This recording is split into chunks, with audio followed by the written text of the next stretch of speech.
Ustaz, ini ada Bapak Fulan, beliau ahli di bidang risiko keuangan. Dia sekarang sedang menyelamatkan salah satu usaha seorang pengusaha muda properti Indonesia. Karena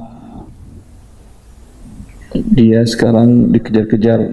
Saya bilang, dia sebutkan nama orang tersebut dan nama grupnya. Saya tahu kasus dia sih. Orang ini dulu mahasiswa saya tahu kasus dia. Dia bermain sukuk, dia terbitkan sukuk.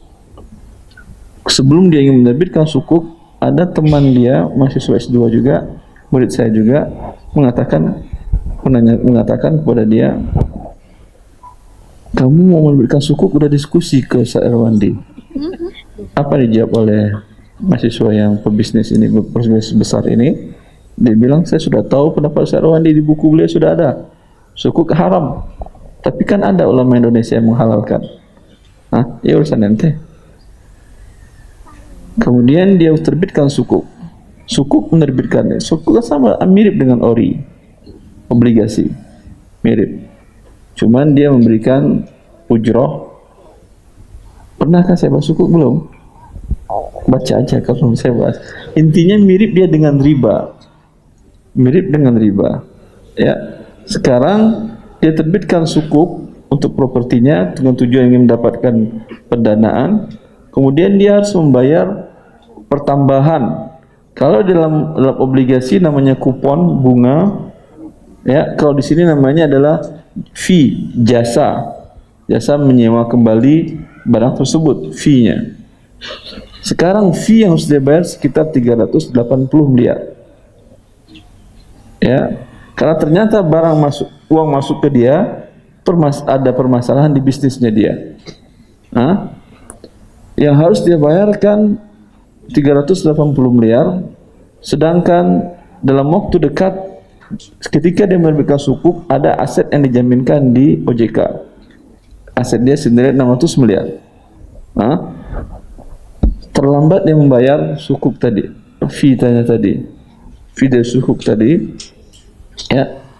Kemudian dalam waktu beberapa hari lagi tidak bisa dia bayarkan, maka aset dia di OJK tadi akan digulung oleh para pembeli sukuk, yang ini sebagian besar adalah bagian dari Naga 9. Akan habis usaha dia, anak muda kaya Indonesia ini, pribumi muslim, mahasiswa saya.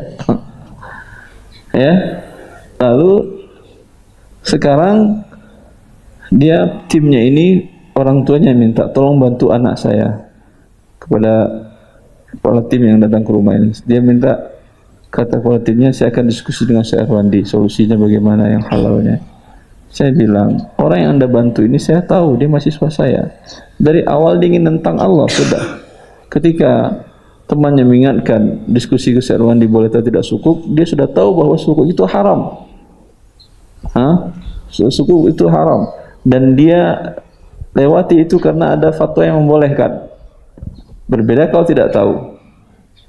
Kemudian sekarang pun kata saya, kemana-mana ustadznya yang menghalalkan tadi, dalam kasus sekarang dia akan digulung, dia akan mencari pinjaman riba lagi. Saya bilang, dulu dia sudah dihancurkan oleh riba, sekarang dia ingin menyelamatkan dengan riba. Pasti kehancuran lagi yang akan dia temui. Untuk menutupi hutang tadi, dia akan melakukan pinjaman riba menurut fatwa ustadz dia tadi, dengan alasan darurat. Sekarang dengan riba lagi akan bahkan hancur lagi dia. Dan itu yang akan mereka lakukan. Ya, ini yang dikatakan oleh Rasulullah Subhanahu Wa Taala. Ya. Afara'aita alladhi man ittakhadha ilahahu hawahu adallahu wa ahdallahu ala ilm. وجعل في سمعه وقلبه وختم على سمعه وقلبه وجعل في بصره غشاوة ومن يهديه من بعد ذلك إلا الله أفلا تتذكرون. kata Allah, lihatlah orang yang Allah sesatkan, Allah hinakan dengan ilmu, artinya dia tahu kemudian dia langgar. Ketika dia melanggar itu, dia tutup telinganya, dia tutup matanya, dan hatinya pun dia tutup. Sekarang Allah hancurkan dia. Maka kalau ingin besar, Ini masalahnya sudah sunnah kauniyah. Allah yang memastikan ini dalam Al-Quran. Ya, sama dengan yang Anda pelajari sunnah kauniyah, umpamanya senyawa A digabung unsur A dengan unsur B saja ledakan. Itu Allah yang menentukan demikian. Ya, itu tidak bisa dirubah. Dan untuk ekonomi sudah Allah tentukan sunnah kauniyahnya. Yamhaqullahu riba, Allah hancurkan riba. Anda ingin tadi berusaha untuk dengan riba, kemudian ingin menyelamatkan usaha Anda dengan riba lagi, pasti kehancuran lagi Anda dapatkan. Jelas tadi ya? Katakan ke teman Anda, saya mau cari harta rezeki Allah, bukan mencari azab Allah dan bukan mencari kehancuran uang saya. Minggir kamu, bikin usaha sendiri. Paham? Baik. وَلْتَكُنْ مِنْكُمْ أُمَّةٌ يَدْعُونَ إِلَى الْخَيْرِ وَيَأْمُرُونَ بِالْمَعْرُوفِ وَيَنْهَوْنَ عَنِ الْمُنْكَرِ وَأُولَئِكَ